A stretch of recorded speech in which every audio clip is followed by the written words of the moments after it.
A good day to all of you. Today, we will be working on the 73rd creation in our lesson series. First, click on the plus mark at the top of the screen and open a new tab. Next, type thunkable.com in the address bar and click the enter button. Now you have entered the Thunkable website.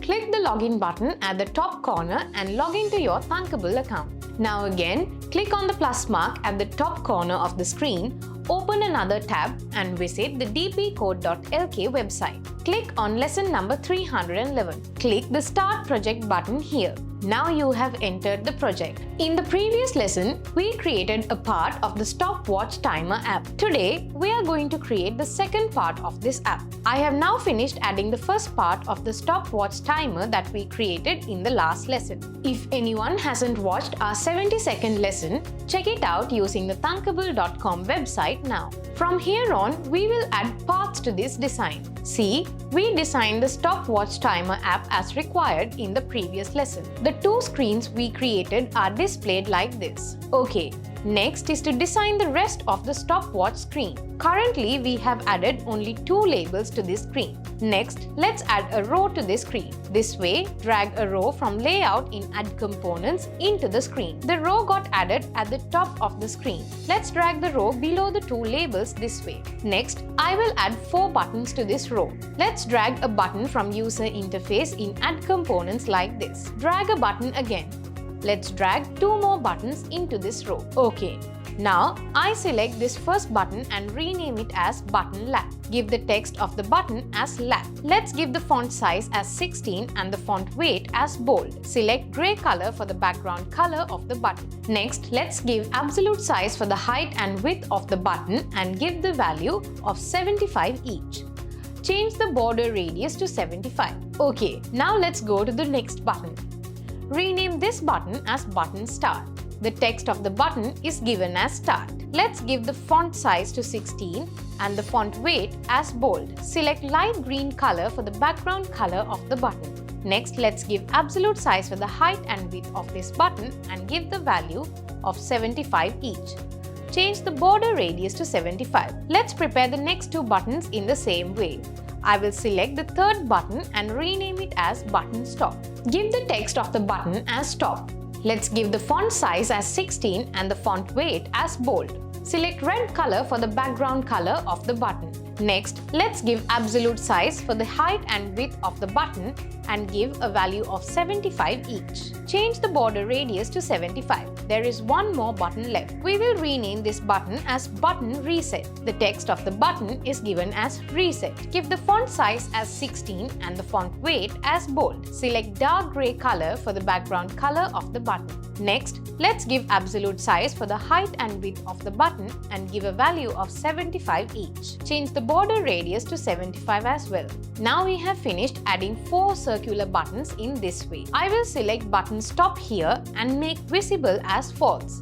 In the same way, I will select Button Reset and make visible as false. Okay, now select the row with these 4 buttons and give the height as Fit Contents. Next, let's add a simple list below this row. We will drag a simple list from User Interface in Add Components into this screen. This simple list has got added at the top of the screen. From the box showing the components, let's drag a simple list below the row like this. Now select the row again and give horizontal alignment as the space between.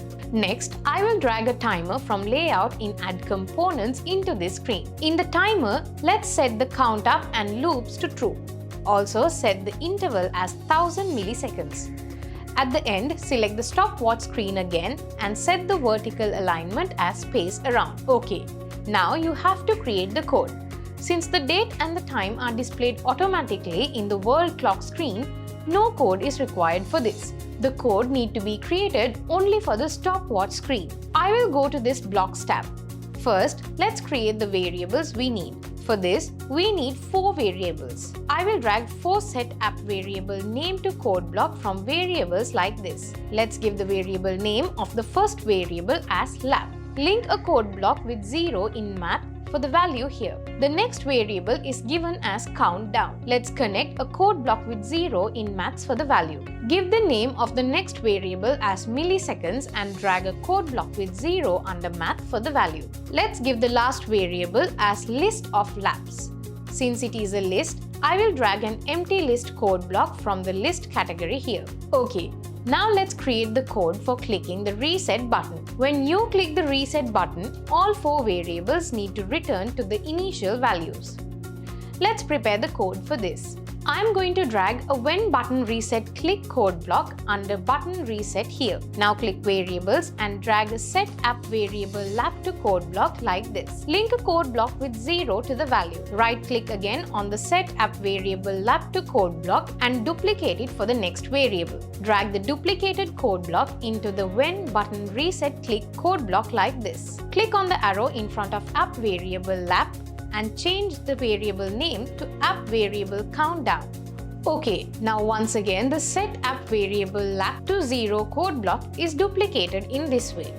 Drag the duplicated code block below the set app variable countdown code block and give the variable name as app variable milliseconds. Now what remains is the variable list of laps. Drag a set app variable lap to code block from variables here and change the variable name to list of laps. Now here, let's link the empty list code block under lists. Next, the text in the simple list and the label time 2 needs to be removed and should be displayed as it was at the beginning.